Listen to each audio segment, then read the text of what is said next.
kekasih-kekasihnya Tuhan yang pada saat ini menyaksikan ibadah live streaming. Saya sangat percaya bahwa Tuhan kita adalah Tuhan yang tidak terbatas. Dimanapun saudara dan saya berada, ketika kita datang untuk menyembah Dia, Dia bertahta di atas setiap pujian umat-Nya. Oleh karena itu kita siapkan hati kita, kita berikan penyembahan yang terbaik. Mari kita tundukkan kepala, kita mengangkat tangan kita untuk berdoa. Terima kasih Tuhan, terima kasih Yesus. Kalau pada hari ini kami masih bisa beribadah Tuhan, kami boleh menyembah-Mu, kami boleh memuji-Mu. Jiwaku hancur merindukan pelataran-Mu yang kudus Tuhan. Terimalah setiap penyembahan kami Tuhan, menjadi kesukaan, menjadi dupa yang harum di hadapan-Mu. Kami mengangkat tangan kami untuk menyembah-Mu Tuhan. Oh, datanglah kerajaan-Mu, jadilah kehendak-Mu di tempat ini seperti di surga. Biarlah kami boleh mengalami Tuhan dan mengalami perjumpaan secara pribadi dengan Engkau Tuhan. Dimanapun kami berada, kami percaya Engkau bertata di atas setiap penyembahan kami. Kami mengangkat tangan kami Tuhan. Kami rindu menyembah-Mu lebih lagi. Karena hanya Engkau Allah yang layak menerima pujian dan penyembahan kami. Segala hormat dan kemuliaan hanya bagi kemuliaan Tuhan. Haleluya. Amin. Kita akan pujikan Engkau yang layak dan dipuji dan disembah. Haleluya.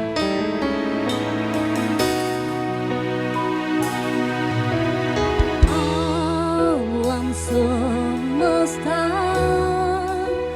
melukiskan kebesaran Tuhan. Bumi dan surga menyanyikan kemuliaan nama-Mu. Hosana,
menikmati hadirat-Mu.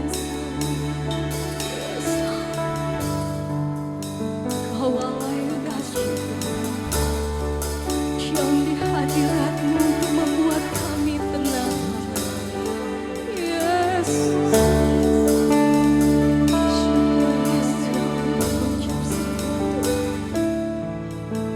Tuhan hadir di bait kudusnya saat umat mencari wajahnya, berseru, berdoa, bersujud menyembah dan menikmati kehadirannya. Tuhan mau dekat dengan umatnya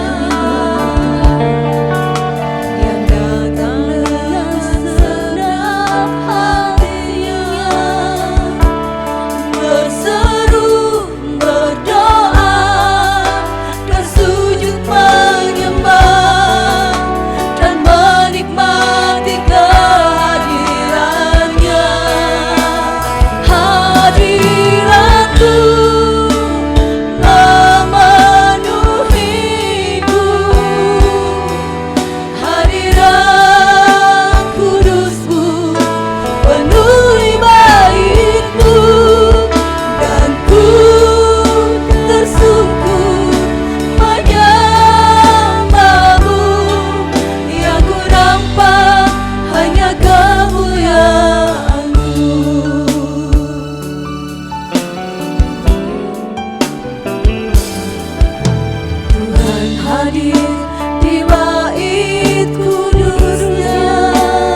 kami percaya kemenangan kami ada bersamamu.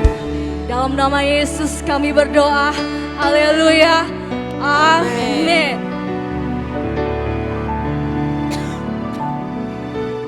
Haleluya. Saya percaya saudara diberkati hari ini. Amin. Kali ini kita akan memuji Tuhan karena Dialah yang besar, Dialah yang termulia. Kita lupakan segala beban masalah kita. Kita akan menari memuji Dia dengan sukacita.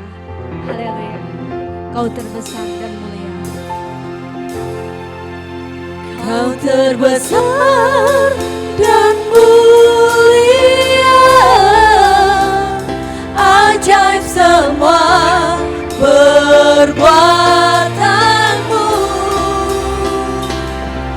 Kau terbesar dan mulia,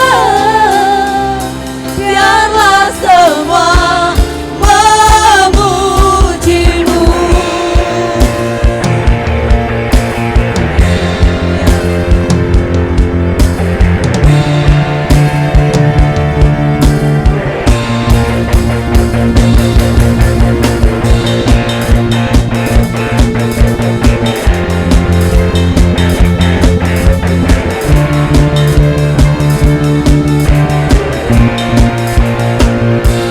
Segenap hati aku memuji, segenap jiwa aku bernyanyi, karena Roh-Mu ada dalamku, Tuhan. Ku angkat tanganku memuji, ku angkat suara dan bernyanyi, karena Roh-Mu ada dalamku, Tuhan.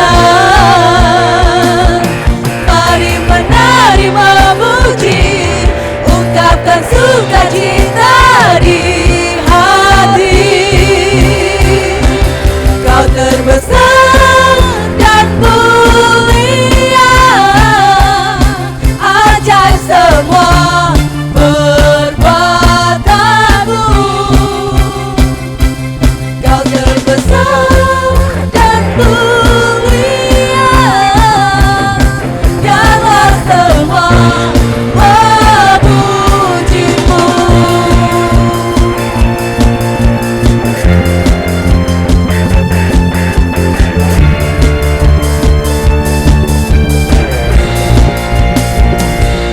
Segenap hati aku memuji, segenap jiwa aku bernyanyi, karena Roh-Mu ada dalamku, Tuhan. Ku angkat tanganku memuji, ku angkat suara dan bernyanyi, karena Roh-Mu ada dalamku, Tuhan. Mari menari memuji, ungkapkan sukacita di hati. Kau terbesar dan mulia, ajaib semua perbuatanmu. Kau terbesar dan mulia, biarlah semua memujimu. Kau terbesar dan mulia, ajaib semua perbuatanmu. Kau terbesar dan mulia, biarlah semua memujimu.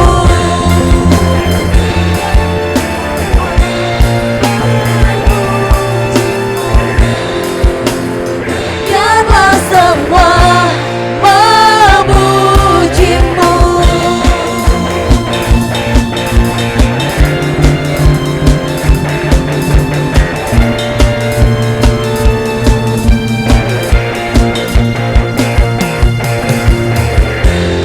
Haleluya, puji nama Tuhan.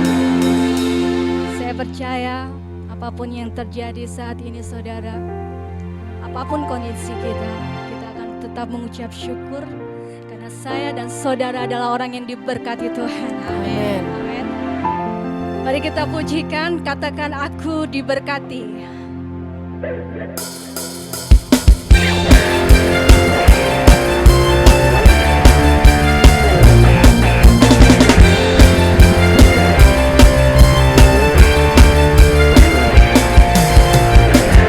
Kasih setiamu nyata bagiku, hikmat kebajikan tersedia bagiku. Sebab alasanku limpahkan segalanya, dan anugerahnya sangat besar bagiku. Aku diberkati, aku dilimpahi, karena alasanku untuk menyediakan. Aku diberkati, aku dilimpahi, atas sempurna anugerah Tuhan bagiku. Ya Allah yang sungguh luar biasa. Dia menyediakan apa yang kita perlukan. Kasih setiamu nyata bagiku, hikmat kebajikan tersedia bagiku. Sebab alasanku limpahkan segalanya, dan anugerahnya sangat besar bagiku. Aku diberkati, aku dilimpahi, karena alasanku untuk menyediakan. Aku diberkati, aku dilimpahi, atas sempurna anugerah Tuhan bagiku. Aku diberkati, aku dilimpahi, karena alasanku untuk menyediakan. Aku diberkati, aku dilimpahi, atas sempurna anugerah Tuhan bagiku.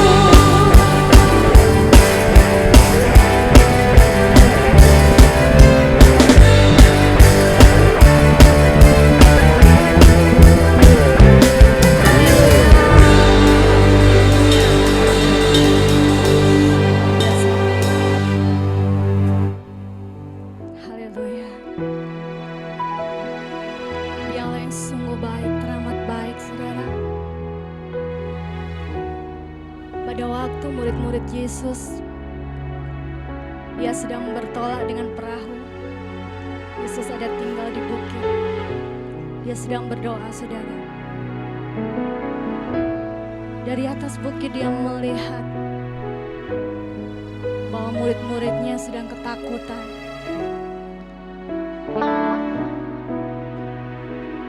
Ada badai yang menerpa kapalnya, saudara. Dia memperhatikan saudara. Saya percaya saat ini Dia Allah yang sedang memperhatikan saya dan saudara. Dia peduli dengan apa yang kita alami. Saya percaya pada waktunya Dia akan menolong kita, sama seperti murid Yesus. Dia berjalan di atas air. Bahkan dia menyuruh Petrus untuk ikut berjalan di atas air. Satu hal kita belajar, kadang-kadang dia meminta kita untuk tetap percaya. Di tengah kesulitan, di tengah hal yang kita tidak pernah mengerti, kadang-kadang dia meminta kita untuk berjalan di atas air, saudara. Ketika kita tetap percaya, kita punya iman dan tidak goyah, waktu Tuhan itu yang terbaik. Dia akan menangkap tanganmu. Dia tidak akan pernah meninggalkan kita.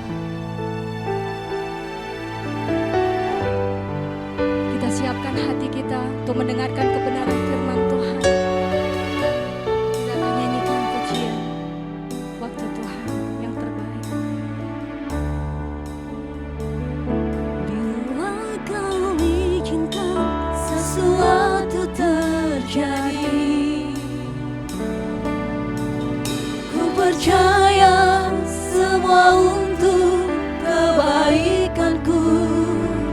Bila nanti telah tiba waktuku, ku percaya kuasa-Mu memulihkan hidupku.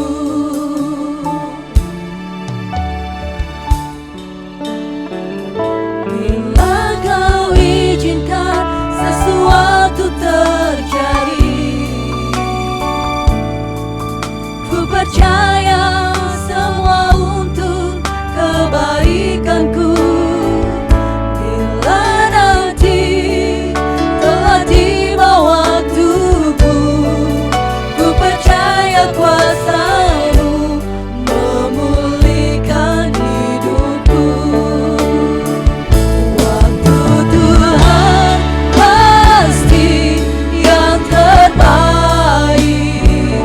walau kadang tak mudah dimengerti. Lewati cobaan, ku tetap percaya waktu Tuhan pasti yang terbaik.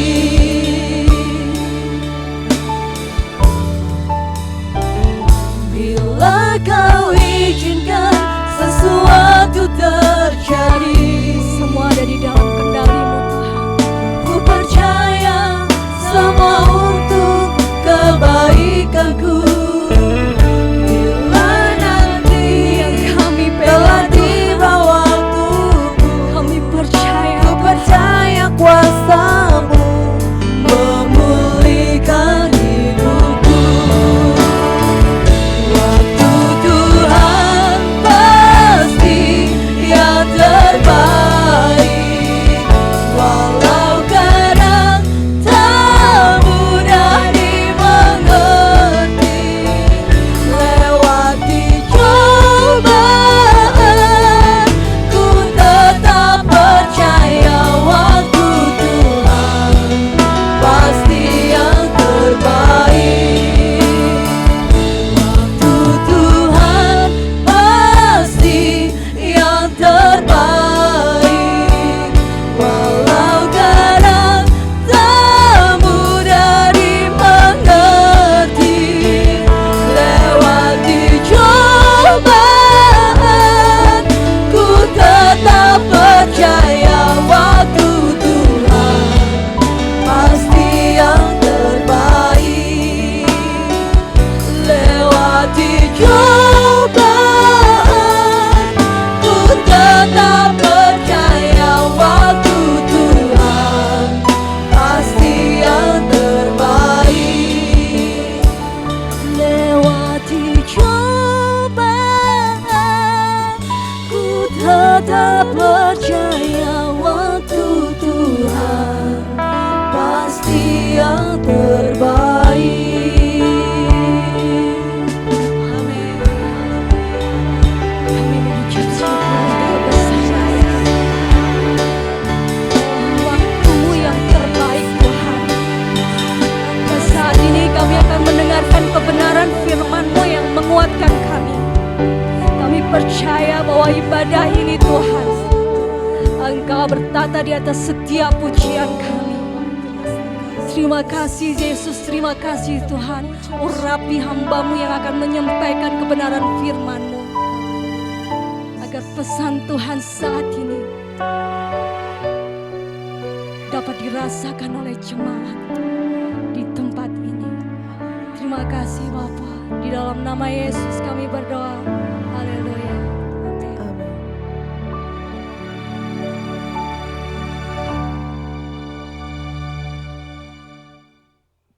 Haleluya, puji Tuhan. Shalom jemaat yang terkasih. Gimana kabar hari ini? Ya, lama kita tidak berjumpa dan kita tidak ada di dalam sebuah gedung untuk melakukan ibadah bersama-sama tetapi mengucap syukur. Kita masih diberi kekuatan, kesehatan dan berkat Allah terus ada. Saya yakin pemeliharaan dan berkat Tuhan selalu ada bagi Bapak Ibu semua, jemaat Ebenezer. Kita semua dilindungi, diproteksi dan diberkati oleh Tuhan kita Yesus Kristus. Bapak Ibu yang terkasih, kita sudah memuji Tuhan, kita sudah menyembah, kita sudah naikkan pujian dan ucapan syukur kita kepada Tuhan. Dan mari bersama-sama, ini waktunya kita mau dengar firman Tuhan. Bersama-sama rendahkan hatimu, siapkan hatimu untuk firman Tuhan memberkati kita semua. Yuk kita sama-sama dalam doa. Bapa di dalam surga yang kami sembah di dalam nama Tuhan Yesus Kristus. Bapa yang penuh kasih, Bapa yang ajaib, Bapa yang selalu ada buat umat-Mu. Engkau memperhatikan hidup kami, Engkau menolong kami dan bahkan Engkau akan memulihkan setiap kami. Terima kasih Tuhan untuk waktu dan kesempatan ini. Biarlah kami semua bersama sidang jemaat-Mu yang ada di rumah masing-masing. Pagi ini kami siap diberkati oleh firman Tuhan. Pagi ini kami siap diurapi oleh firman Tuhan. Terpujilah nama Tuhan. Biarlah nama Tuhan saja yang ditinggikan, diagungkan. Urapi hamba-Mu Tuhan, urapi hamba-Mu. Terima kasih Bapa, kami siap dengar firman Tuhan. Di dalam nama Tuhan Yesus, semua yang siap dengar firman bersama-sama katakan, amin. Tuhan Yesus memberkati. Bapak Ibu yang terkasih, firman Tuhan yang akan saya sampaikan pada pagi ini adalah tetap kuat di dalam Tuhan. Tetap kuat di dalam Tuhan. Kenapa? Kita harus tetap kuat di tengah kondisi krisis yang menimpa bangsa dan kota kita. Kita tahu sekarang hari-hari ini kita disibukkan media sosial, televisi, semua sibuk meliput tentang corona beserta dampaknya. Betapa virus ini ya sudah membunuh ratusan ribu orang. Dan di Indonesia beberapa sudah mulai terjadi peningkatan ya, zona merah sampai di mana-mana dan terjadi PSBB ya di Jakarta, Surabaya, Sidoarjo mulai diberlakukan itu. Dan kita akan melihat bagaimana dampak corona ini ya. Saya membaca di CNN Indonesia, Ibu Sri Mulyani, Menteri Keuangan kita menyampaikan seperti ini di CNN yang saya baca ya.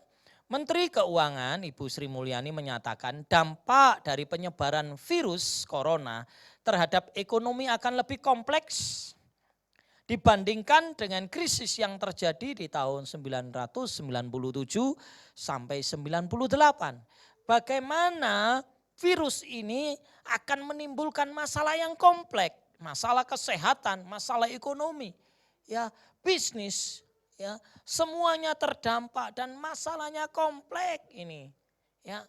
Dan Bapak Haryati Sukamdhani, Ketua Apindo Indonesia, saya membaca dari CNBC Indonesia, beliau menyatakan seperti ini, apa yang terjadi dengan situasi bisnis, situasi dunia usaha hari-hari ini. Di bidang pariwisata, beliau mengatakan sudah ada 698 hotel yang tutup.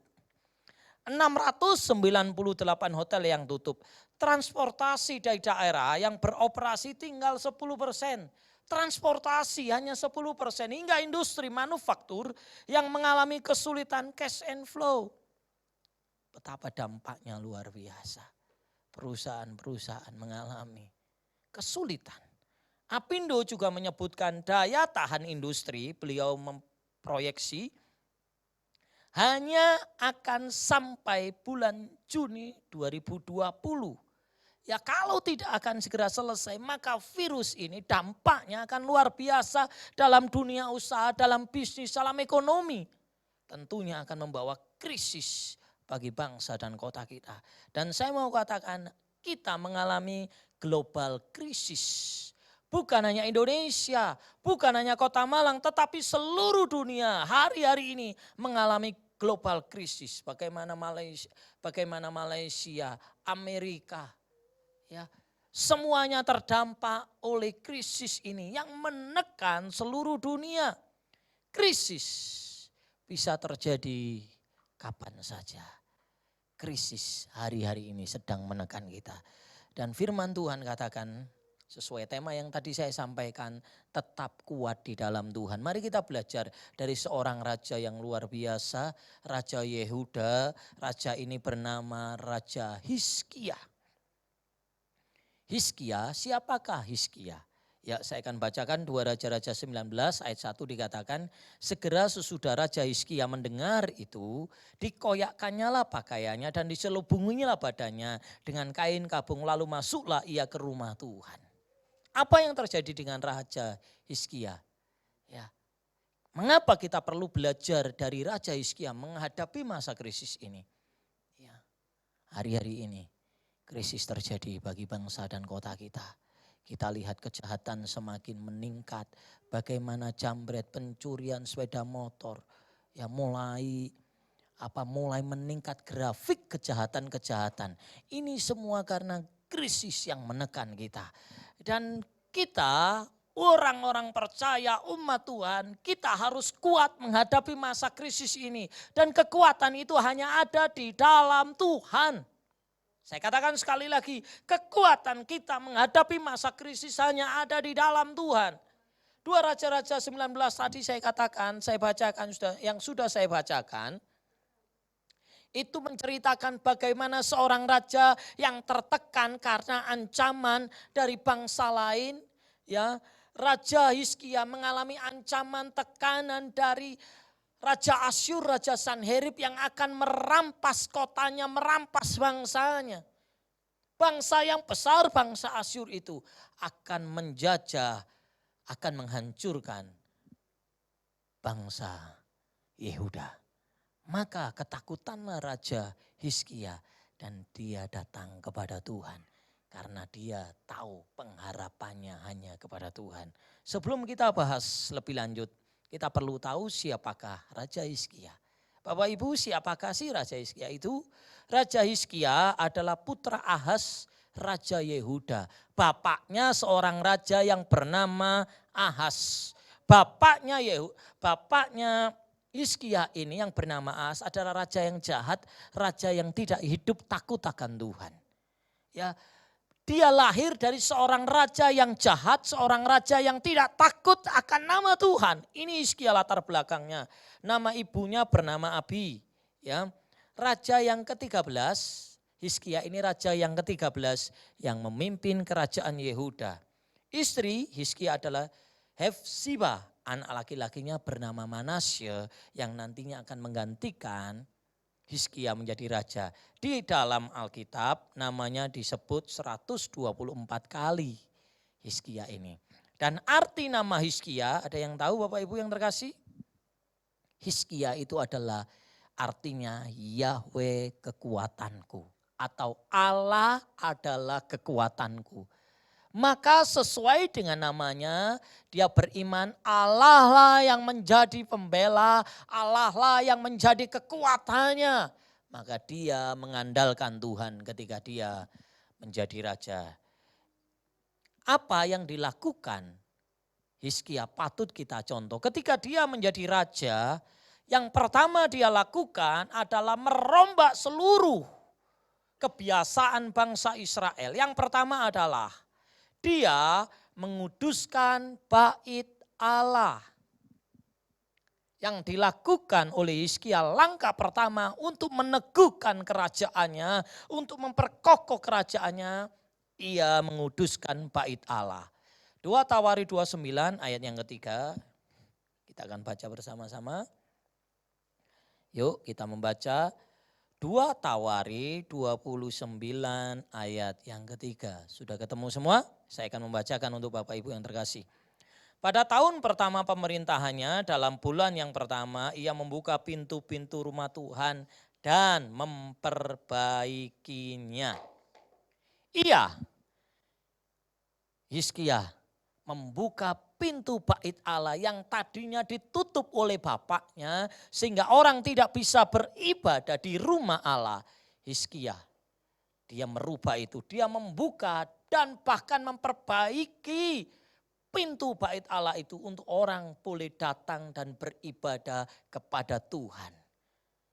Berikutnya apa yang dilakukan bukan hanya memperbaiki ayat 4, ia mendatangkan para imam dan orang-orang Lewi dan mengumpulkan mereka di halaman sebelah timur. Ia mengumpulkan para pelayan Tuhan untuk kembali beribadah memuji nama Tuhan di bait Allah. Ayat yang ke-20, ayat yang ke-6 dari Fatsal yang ke-29. Mohon maaf, ayat yang ke-5, ayat 29, Fatsal 29. Katanya kepada mereka, kata Hizkia kepada orang-orang Lewi, dengarlah hai orang-orang Lewi, sekarang kuduskanlah dirimu dan kuduskanlah rumah Tuhan, Allah nenek moyangmu, keluarkanlah kecemaran dari tempat kudus. Yang pertama, dia membuka pintu bait Allah, memperbaiki pintu itu, mengundang mereka untuk para pelayan kembali ada untuk memuji Tuhan. Bukan hanya itu, tetapi menguduskan para pelayan dan menguduskan rumah Allah. Karena tanpa kekudusan tidak ada seorang pun berkenan kepada Allah. Kuduslah kamu sebab Allah itu kudus. Ya, langkah yang tepat yang dilakukan seorang yang bernama Hizkia untuk meneguhkan kerajaannya adalah ia menguduskan bait Allah. Bait Allah itu kalau di zaman Hizkia adalah rumah untuk beribadah. Tapi firman Tuhan katakan hari ini, bait Allah adalah tubuh kita. Maka untuk kita kuat menghadapi masa krisis, yang perlu kita lakukan adalah kuduskan hidupmu, kuduskan tubuhmu. Tubuhmu adalah bait Allah. Ya, langkah yang pertama yang dilakukan Hizkia adalah menguduskan rumah Allah, memperbaiki pintunya dan mengundang orang-orang untuk bersama-sama bersekutu dengan dia. Langkah yang kedua yang dilakukan untuk meneguhkan kerajaannya adalah mengikat perjanjian dengan Tuhan. Perjanjian apa? Kita akan lihat.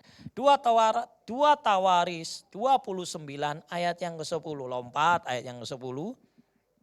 Dari 2 Tawaris Fatsal yang ke-29 ayat yang ke-10. Sekarang aku bermaksud mengikat perjanjian dengan Tuhan. Hizkia mengikat perjanjian dengan Tuhan, Allah Israel, supaya murkanya yang menyala-nyala itu undur dari bangsa itu. Dia mengikat perjanjian karena dia tahu bahwa keturunan Abraham itu diberkati, keturunan Yakub itu diberkati, dan keturunan Daud itu diberkati. Dan dia ingin memulihkan itu. Maka dia memperbaharui perjanjian dengan Tuhan. Ia mengikat perjanjian bahwa aku dan seluruh bangsaku akan beribadah, akan melayani, akan memasyurkan nama Tuhan. Wow, luar biasa. Satu langkah dia membuka pintu, menguduskan, dan dia mengikat perjanjian dengan Tuhan. Langkah yang ketiga, lompat ke ayat yang ke-11 dari Fatsal yang ke-29.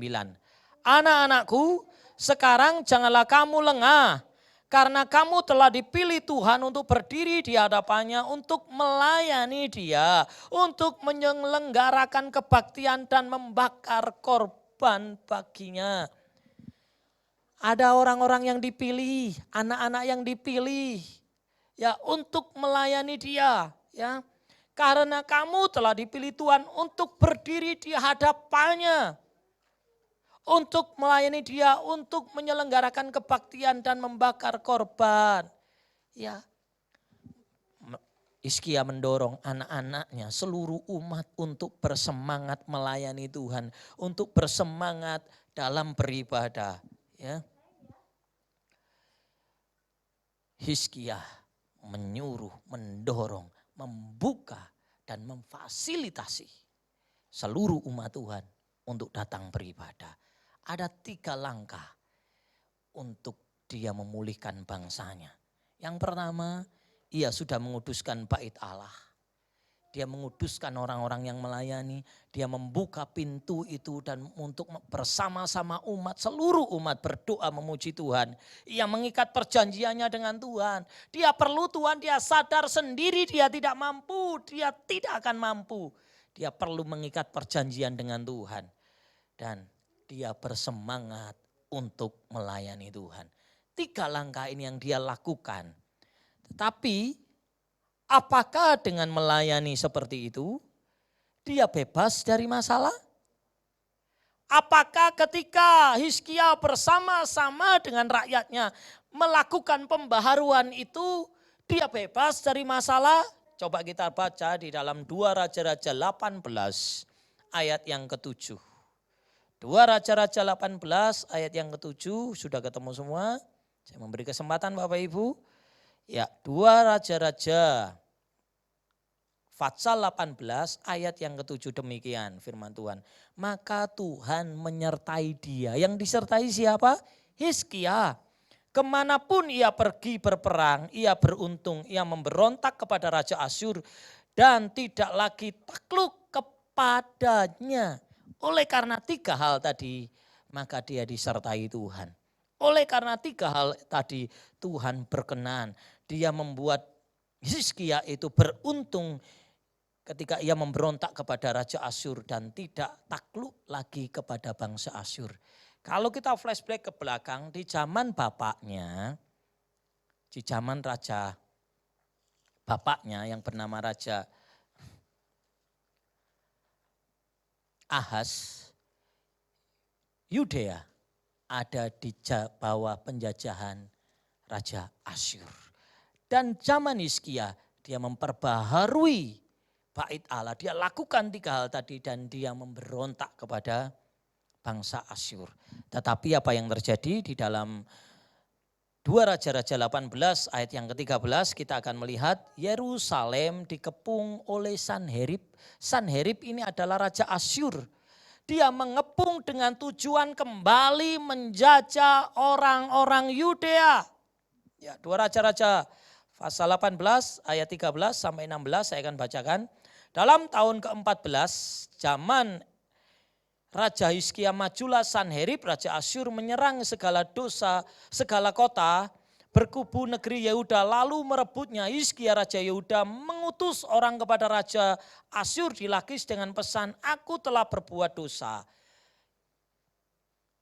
Undurlah daripadaku, apapun yang kau bebankan kepadaku akan kupikul. Kemudian Raja Asyur membebankan kepada Hizkia Raja Yehuda 300 talenta perak dan 300 talenta emas. Oleh karena pemberontakannya tadi yang disertai oleh Tuhan, maka pada tahun yang ke-14 Sanherib mengepung dengan pasukan yang luar biasa. Dan karena Hizkia terjepit dan merasa tidak mampu melawan kebesaran kekuatan bangsa Asyur, dia bernegosiasi dengan Raja Sanherib. Katakan saja Tuanku, dia berkata seperti itu, aku sudah berbuat dosa dengan memberontak kepadamu. Maka dibebankan 300 talenta emas dan 300 talenta perak. Apa yang terjadi? Karena tidak ada sedemikian banyak, Hizkia mengerat apa yang ada di rumah Tuhan, emas, perak itu dikerat dan diserahkan kepada Raja Asyur. Tapi yang luar biasa, Raja Asyur minta lebih dari itu. Dan bahkan Raja Asyur ingin menghancurkan Yehuda seperti bangsa Asyur Sanherib menghancurkan sebelumnya Israel atau Samaria. Wow. Apa yang terjadi? 2 Raja-Raja 18 ayat 17 sampai 25 kalau Bapak Ibu baca di sana bagaimana Raja Asyur mengirim panglima perangnya dan mengirim juru minum raja. Untuk apa? Melakukan tekanan, melakukan ancaman, bahkan mereka merendahkan Tuhan Allahnya Hizkia. Apa yang dikatakan mereka di 2 Raja-Raja 18 ayat 35 kita akan baca bersama-sama apa yang terjadi. 2 Raja-Raja 18 ayat 35. Siapakah di antara semua Allah negeri-negeri yang telah melepaskan negeri mereka dari tanganku sehingga Tuhan sanggup melepaskan Yerusalem dari tanganku? Wow, seorang raja yang sombong, Raja Sanherib berkata seperti ini kepada orang-orang Israel. Siapa yang sanggup melepaskan raja-raja lain dari cengkeramanku, dari jajahanku? Sehingga Allah Israel akan melepaskan Yerusalem dari tanganku. Wow. Ya. Siapakah di antara semua Allah negeri-negeri yang telah melepaskan negeri mereka dari tanganku, sehingga Tuhan Allah Israel sanggup melepaskan Yerusalem dari tanganku? Mereka sudah meremehkan Yahweh, Allahnya Israel itu. Dan apa yang terjadi? Ketakutan itu membuat Hizkia menjadi tertekan. Ancaman itu membuat Hizkia menjadi takut. Apa yang dilakukan oleh Hizkia? Di ayat 19, di Fatsal yang ke-19 kita akan lompat. 2 Raja-Raja 19 ayat 32.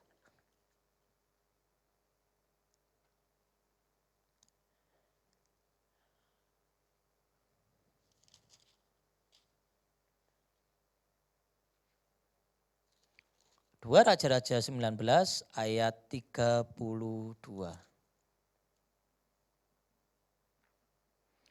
Sebab itu beginilah firman Tuhan mengenai Raja Asyur. Ia tidak akan masuk ke kota ini dan tidak akan menembakkan panahnya ke sana. Juga ia tidak akan mendatangi dengan perisai dan tidak akan menimbun tanah menjadi tembok untuk mengepungnya. Ketika mendengar itu, Hizkia datang ke rumah Allah, dia berdoa dan dia mendapatkan peneguhan dari Tuhan bahwa Raja Asyur tidak akan bisa menghancurkan kota itu. Dan apa yang terjadi? Ayat 34. Dan aku akan memagari kota ini dan menyelamatkannya karena aku dan oleh karena Daud hambaku. Ayat 35, maka pada malam itu keluarlah malaikat Tuhan, lalu dibunuhnyalah 185.000 orang dari perkemahan Asyur. Keesokan harinya pagi-pagi tampaklah semuanya bangkai orang mati belaka. Lihat, seorang yang sombong mau menghancurkan Israel, mau menghancurkan Yehuda, tetapi Hizkia tahu bahwa pertolongannya datang dari Tuhan. Ketika dia menerima ancaman itu, Hizkia datang kepada Tuhan. Fatsal 19 ayat 1 dikatakan seperti ini. Sesudah Hizkia mendengar ancaman dari panglima perang dan dari juru minum raja Sanherib, ya, dikoyakkannya pakaiannya dan diselubunginya badannya dengan kain kapung. Lalu masuklah ia ke rumah Tuhan. Ya, dia masuk dan berdoa ketika mengalami krisis, ketika mengalami ketakutan, ketika mengalami masalah besar. Engkau takut, engkau khawatir, lakukan tepat seperti yang dilakukan oleh Hizkia. Hizkia datang ke rumah Tuhan dan dia berdoa. Dia memohon pertolongan dari Tuhan karena dia sadar dia tidak mampu melawan Raja Asyur. Dia tidak berbuat apa-apa. Hizkia tidak melakukan apa-apa selain dia berdoa meminta tolong kepada Tuhan dan mengutus utusannya kepada seorang nabi yang bernama Yesaya. Dan Yesaya beroleh hikmat Tuhan dan menubuatkan bahwa Yerusalem tidak akan bisa dikuasai oleh bangsa Asyur. Kesimpulannya dari firman Tuhan pada pagi hari ini. Ketika kita hidup benar, ketika kita mengandalkan Tuhan, ketika hidup kudus, jangan berpikir semuanya baik-baik saja. Kenapa Tuhan? Aku sudah belajar hidup benar. Kenapa Tuhan aku belajar hidup kudus? Kenapa Tuhan ketika aku sungguh-sungguh mencari Tuhan, justru aku ditekan dengan masalah, justru aku ditekan dengan persoalan. Bukankah sama yang terjadi dengan Hizkia? Ketika dia lakukan itu semua. Tidak hanya yang baik yang diterima dari Tuhan. Tetapi ada tekanan, ada masalah. Tapi dari situlah iman kita uji oleh Tuhan. Hari-hari ini engkau boleh khawatir dengan hidupmu, dengan masa depanmu. Hari-hari ini engkau berpikir bagaimana ke depan dengan pekerjaanku, bagaimana ke depan dengan anak-anakku, dengan kondisi ekonomi seperti ini. Apakah aku bisa menyekolahkan mereka terus? Apakah bisa, apakah mampu, apakah bagaimana, itu ada di dalam otak kita hari-hari ini. Tapi belajarlah seperti Hizkia. Dia mencari Tuhan dengan sungguh-sungguh, dia mengandalkan Tuhan dengan sungguh-sungguh. Dan dia berlutut menangis minta pertolongan Tuhan. Dan Tuhan menyendengkan telinganya kepada Yosua, kepada Hizkia. Ya. Berkatalah. Fatsal 19 ayat 6, berkatalah Yesaya kepada mereka, beginilah kamu katakan kepada Tuhanmu, beginilah firman Tuhan, jangan engkau takut terhadap perkataan yang kau dengar yang telah diucapkan oleh budak-budak Raja Asyur untuk menghujat aku. Sesungguhnya aku akan menyuruh suatu roh masuk ke dalamnya, sehingga ia mendengar suatu kabar dan pulang ke negerinya. Aku akan membuatnya mati rebah oleh pedang di negerinya sendiri. Hizkia tidak melakukan apa-apa. Tapi Tuhan yang membela dia. Hari ini mungkin engkau takut. Hari ini engkau mungkin khawatir. Tapi percayalah. Tetap andalkan Tuhan. Seperti Tuhan menolong Hizkia. Seperti Tuhan melepaskan Yerusalem dari kepungan bangsa Asyur. Demikian Tuhan memberkati engkau dan melepaskan engkau dari krisis ini. Dan Tuhan akan memberkati engkau. Kesimpulannya Bapak Ibu yang terkasih, jangan takut dan jangan khawatir. Dengar baik-baik, jangan takut dan jangan khawatir. Tuhan tahu permasalahanmu, Tuhan tahu beban hidupmu, yang Tuhan mau berserahlah kepada Dia. Seperti Hizkia menyerahkan masalahnya, menyerahkan ketakutannya kepada Dia. Berdoalah, menangislah kepada Tuhan. Dan Tuhan pasti menolong kita. Jangan kehilangan pengharapan. Jangan ketakutan itu menutup mata imanmu. Jangan hanya melihat ketakutan, jangan hanya melihat kekhawatiran, jangan hanya melihat masalah, jangan hanya melihat beban hidupmu. Tapi pandang salibnya yang sudah memberikan engkau jalan keluar. Pandang kekuatannya seperti Daud. Tidak melihat Goliat yang besar, tetapi melihat Tuhannya lebih besar dari Goliat. Dan Daud pun mampu mengalahkan dia. Jangan kehilangan pengharapan dan jangan melihat keadaanmu sekarang. Tapi lihatlah Tuhan sanggup melakukan perkara-perkara besar dalam hidupmu. Pagi ini, buang ketakutanmu, buang khawatirmu. Berlututlah, menangislah kepada Tuhan. Dan mari kita melangkah maju dengan iman. Tuhan yang menjadi pembelamu. Terima kasih. Bapa di surga, kami mengucap syukur untuk firman yang kami dengar. Kami percaya Roh Kudus akan lebih lagi memberkati umat-Mu yang mendengarkannya ya Bapa. Anugerah dan kebaikan Allah dilimpahkan atas setiap sidang jemaat-Mu. Terpujilah nama Tuhan. Kami merindu tangan Tuhan memegang hidup kami rindu kuasa-Mu menyertai kami. Di dalam nama Tuhan Yesus, berkat pertolongan Tuhan limpah atas kami semua. Haleluya, amin. Terus doa ya Bes. Satu aja. Bapa di dalam surga, kami mengucap syukur untuk rangkaian ibadah yang sudah kami lakukan. Sungguh kami diberkati dengan pujian. Kami diberkati saat kami menyembah Tuhan. Kami diberkati oleh hadirat Tuhan. Terlebih kami diberkati oleh setiap firman yang kami dengar ya Bapa. Kami percaya apa yang kami dengar bukan hanya kami cakap mendengar. Tapi kami mau menjadi pelaku-pelaku firman ya Bapa. Terpujilah nama Tuhan kekal selama-lamanya. Bapa di surga, hamba mengangkat tangan memberkati kota kami, kota Malang. Hamba memberkati bangsa kami, bangsa Indonesia. Turunlah belas kasihan-Mu atas Indonesia, turunlah belas kasihan-Mu atas kota Malang ya Bapa. Hamba rindu Engkau menyembuhkan kota Malang, Engkau menyembuhkan negeriku, Engkau memulihkan negeriku, dan Engkau akan melakukan perkara-perkara dahsyat buat bangsa dan negeriku Tuhan. Engkau tahu Tuhan pergumulan kami terus melawan virus corona. Bapa di surga, hanya kuasa-Mu, hanya kuasa darah Yesus yang sanggup menyembuhkan setiap orang yang terkena sakit corona Tuhan. Tuhan menyembuhkan, Tuhan pulihkan ya Bapa. Aku percaya bagi Tuhan tidak ada yang mustahil ya Bapa. Mari Tuhan segera angkat, segera lalukan Tuhan virus ini dari bangsa kami, dari kota kami.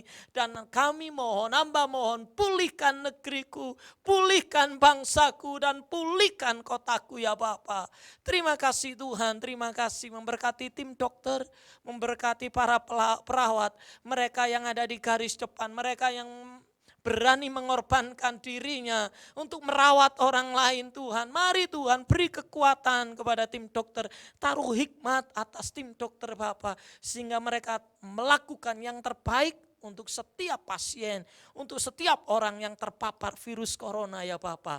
Berkati tim dokter, berkati perawat, berkati tim medis Tuhan. Cleaning service mereka yang ada di bekerja di rumah sakit Tuhan menjagai dan menolong mereka. Berkat kekuatan, berkat pemulihan Tuhan sediakan bagi yang umat-Mu ya Bapa. Terima kasih Tuhan, terima kasih. Hamba-Mu juga terus berdoa memberkati mereka yang hari ini di PHK. Mereka yang hari ini dirumahkan oleh karena pekerjaannya, perusahaannya sudah ditutup ya Bapa. Tuhan menolong setiap pegawai-pegawai. Tuhan menolong setiap umat-Mu Tuhan yang hari ini bingung apa yang mereka makan, apa yang mereka pakai. Tuhan memberkati mereka seperti Tuhan memberkati kami Tuhan. Terima kasih, limpahkan berkat-Mu atas umat-Mu Bapa. Limpahkan berkat-Mu atas anak-anak-Mu Tuhan. Aku percaya Tuhan, Tuhan memberkati kami semua. Terima kasih Bapa, terima kasih. Kalau Tuhan izinkan kami terus ada semua oleh karena kebaikan dan kemurahan Tuhan.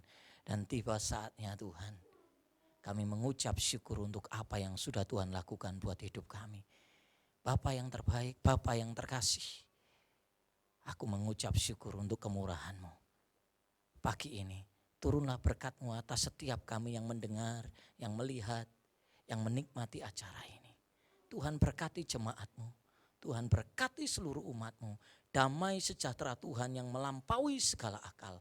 Limpah atas kami. Dipulihkan keluarga-keluarga kami. Dipulihkan anak cucu menantu kami. Diberkati seisi rumah kami. Maka kami percaya segala berkat dan kemurahan Allah. Kami terima hari ini, kami terima kemurahan. Hari ini kami terima berkat. Hari ini kami terima apa yang baik dari surga.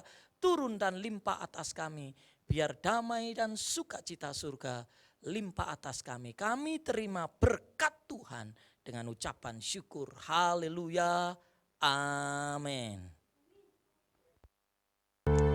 Mengucap syukur pagi hari ini. Kalau kita boleh mengikuti setiap ibadah. Sekalipun tidak ada dalam satu gedung.